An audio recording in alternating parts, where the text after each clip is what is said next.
Hello everyone, today we are going to be continuing the chapter of the language of chemistry. So last time we had done pretty much in part 1.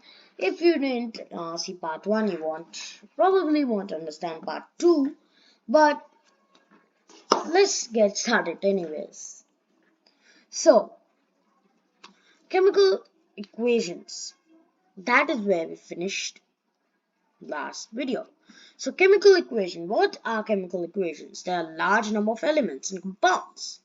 An element can be represented by a symbol, while a compound can be represented by a formula. Similarly, a chemical reaction can be written in the form of an equation known as a chemical equation. And the steps involved in writing a chemical equation are: the reactants are written on the left-hand side, while the products are written in the right-hand side.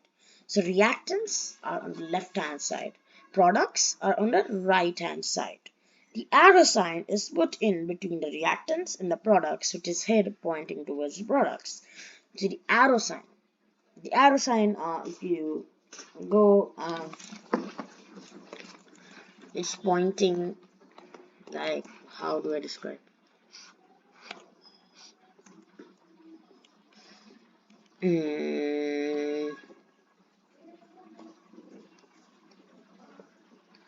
Yeah, that backspace key on your keyboard. If you do it opposite, facing the right hand side, a right hand side arrow, that is a sign put in between the reactants and the products. If two or more reactants and products are represented by the sign, each one is separated by a plus sign. If I give an example, A plus C, and then our right hand side arrow equals to B plus D, so something like that. So A and C are the reactants and B and D are the products. Now, chemical equations can be written in two ways. So chemical equations can be written in two ways. What are the two ways? Number one is word equation.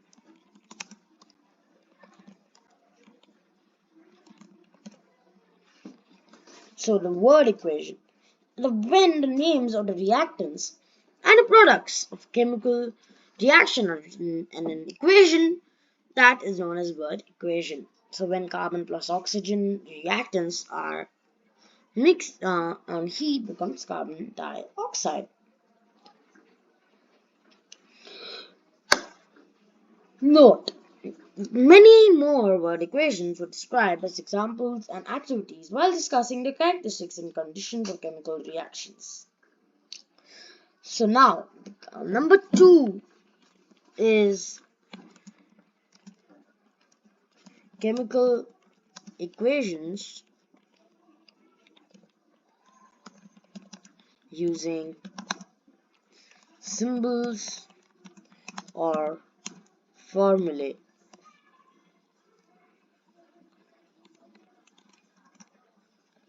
So that is the second one.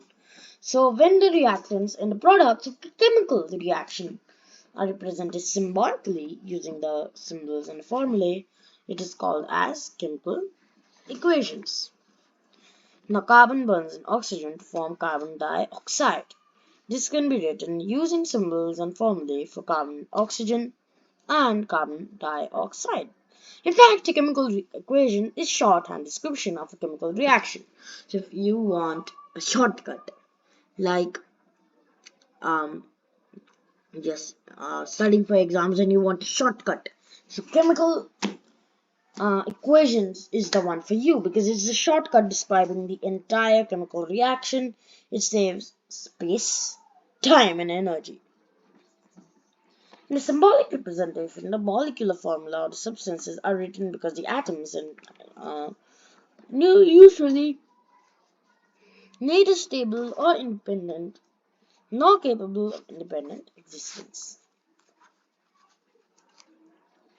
Now, the total number of atoms on the reactant side as well as the product side is a balanced equation. An example of this is when H2 and when they join ZNO plus carbon, it becomes Zn plus CO. So there are two atoms making the reactant and two atoms making the product. So it's equal. That is a balanced equation. And what is a skeletal equation? A skeletal equation is an equation where, in the reactants there are only one atom and they form two atoms, or there are two atoms in the reactants, one, like that. It's not equal. So when we join H2 and Cl2, it becomes HCl. Similarly, if I one example which is simpler, which when I mix hydrogen H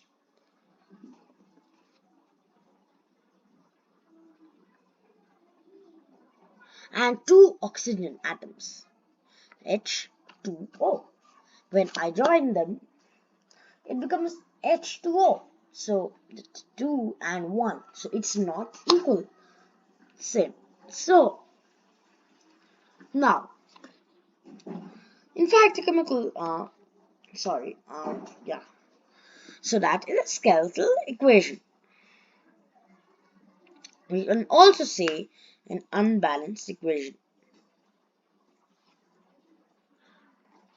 Now, note that water equations do not require balancing.